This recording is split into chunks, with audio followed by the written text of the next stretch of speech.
Hey everyone, welcome back to the channel, and in today's video, I'll be going over the WWE Backlash card, going over each match, and determining who I think will come out as the winner of each one. Up first is the WWE Intercontinental Championship match, as Dominik Mysterio looks to defend his title against Penta. This also marks the second defense of Dom Mysterio's reign, with the first being against Penta as well. This match is really interesting considering we already got it for free on an episode of Monday Night Raw, but considering how great the match was and how well it was received by the fans, it deserves a part 2 on a grander stage like Backlash. Penta has been going back and forth with various members of the Judgment Day, and he remains a presence in the title picture, which is exactly where you want Penta to be at this juncture in his WWE run. At the same time, you have AJ Styles lurking in the background in what appears to be a potential future title match against Dom Mysterio. He does have a match against Finn Balor next Monday on Raw, so you have to wonder if that plays a part in the whole story. I'm going with Dom Mysterio to win this match, as I think it's way too early to bring an end to his run, and I think that there's potential to have him and Finn Balor duke it out sometime in the future. I do believe that having the Intercontinental Championship on the line between the two would set up an even greater match, as opposed to just having a regular singles one-on-one match, and it helps build that implosion of the Judgment Day, which would be the second time in 2 years. Give me Dom to win this match, likely with some screwy finish where Finn Balor looks like he's about to screw Dom, but eventually it helps him win the match. Up next is the WWE United States Championship Fatal 4-Way match, as Jacob Fatu puts his title up on the line against LA Knight, Damian Priest, and Drew McIntyre in what is sure to be a hard knocks match. At WrestleMania 41, we had all 4 men competing in different matches, as LA Knight lost the US title to Jacob Fatu, while Damian Priest and Drew McIntyre were battling in that Sin City street fight match. Over the last couple of weeks, the wires have crossed, and now all 4 men are entangled in a big Fatal 4-Way match, and to be honest, I'm kind of excited to see where they go with it, and I'm a big fan of how they got this match set up in the first place. It's a great way to keep both programs alive, while also giving Damian and Drew a shot at championship gold. And it also stacks the odds against the champion in a match that he doesn't even need to be pinned to lose the title. In a sense, this is Jacob's biggest challenge to date. Like Dom Mysterio's reign, I think the same for Jacob Fatu in that it's way too early to put an end to it. I'm a firm believer that Jacob Fatu needs to go on a monster run that exceeds 1 month, and I have him winning this match, but also destroying all 3 men in the process. If there's one way to make a monster look even more destructive, it's to have all 3 men lying out in the ring while he stands victorious. The question that is on a lot of people's minds going into this match is what happens with Solo Sikoa? Does he play a role in the finish of this match, and does he help Jacob Fatu win or cost him? I guess we'll find out if Nick Aldis is right and Solo is trying to screw Jacob. The next match is the only match on the Backlash card that doesn't feature a championship defense, and that's the one-on-one match between the former World Heavyweight Champion Gunther taking on Pat McAfee. This will be Pat McAfee's 8th match in the WWE, but first since WrestleMania 39, where he defeated The Miz in one-on-one competition. Yes, he did compete in the Royal Rumble in 2024, but in terms of one-on-one matches, he's actually 3-2, picking up wins against The Miz, Austin Theory, and Happy Corbin. Unfortunately, this time around, he's up against Gunther, who you could argue is a major step up in terms of competition.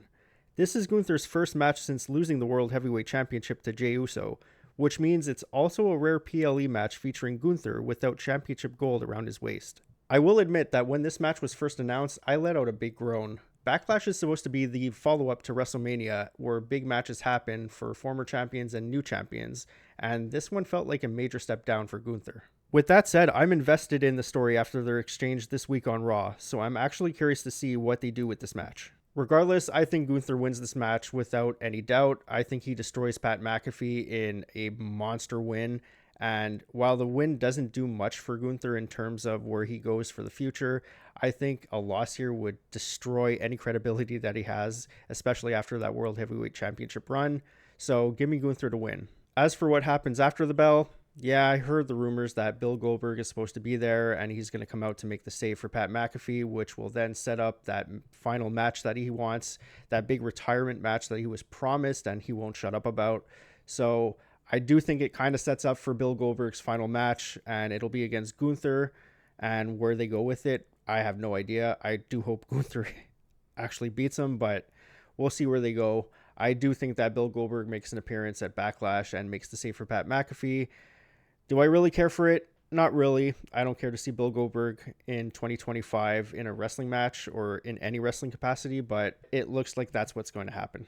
Next up is the WWE Women's Intercontinental Championship match, as Lyra Valkyria looks to defend her title against Becky Lynch and continue her run as the first and only Women's Intercontinental Champion. This marks the 5th title defense of Lyra Valkyria's run, as she won the title in January of 2025 and then successfully defended it against the likes of Dakota Kai, Ivy Nile, Raquel Rodriguez, and Bayley, piling up wins against some well-established names. The story heading into this title match is one of betrayal, as Becky Lynch helped Lyra capture the WWE Women's Tag Team titles at WrestleMania 41, defeating Liv Morgan and Raquel Rodriguez, only to drop them a night later and then flip the script with Becky turning on Lyra. With heel Becky Lynch back, I think this sets one of the biggest threats to Lyra's run as WWE Women's Intercontinental Champion, and possibly her biggest threat of the entire run.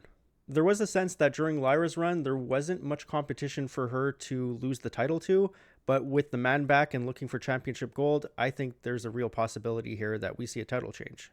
If I'm looking at this card and I have to pick one of the matches where a title changes hands, I think this is the one where we see a title change. I do have Becky Lynch defeating Lyra Valkyria and dethroning her as the Intercontinental Champion. And if you go back to this week's Raw, where Lyra pointed out that she was the one to defeat Becky for the NXT Women's Championship back in 2023, so what better way than for Becky Lynch to return the favor and dethrone Lyra Valkyria and become the new WWE Women's Intercontinental Champion? And that brings us to the main event, as John Cena puts up the undisputed WWE Championship against Randy Orton, reigniting one of the biggest feuds of the last almost quarter century. When these two locked up for the very first time, I was 3 months shy of my 14th birthday. That's how much history these two have against one another. To see Randy Orton and John Cena go one-on-one in 2025 feels almost surreal to even say, as it's something that not many of us expected to ever see again. This also marks the first one-on-one match that we've seen between these two since 2017, when John Cena defeated Randy Orton in a match on Friday Night SmackDown. Since then, we haven't seen much interaction between the two, at least not in the squared circle. That all changed on the Monday Night Raw after WrestleMania 41, when Randy Orton delivered an RKO to John Cena, setting up this match. I got the chance to see a Cena-Orton match back in 2009 when Breaking Point took place in Montreal, and let me tell you, if there are two guys that know each other in the ring and know how to put on a match of the night contender, it's Orton and Cena. Their chemistry is out of this world, and I don't envision that changing, even with 8 years between their last match and this Saturday. Now, I do have John Cena winning this match, as I think his 17th run deserves more time than a month, but I'm interested in seeing where they go with it and how they finish the match. Does Travis Scott show up once again? Does The Rock grace us with his presence? Or does Cena pull a 2008 Randy Orton heist where he slaps the referee in the face, getting himself disqualified but retaining the championship? I know a lot of you have been calling for that online, and I think it's pretty interesting if it does happen. There are so many ways that they can go with the finish of this match, but by the end of the night, when all is said and done, I do have John Cena holding up the title and continuing his 17th run as WWE Champion. And that does it for this video. Leave a comment down below letting me know who you have winning each match and if a championship title changes hands. If you like this video, give it a like, and if you really liked it, hit subscribe.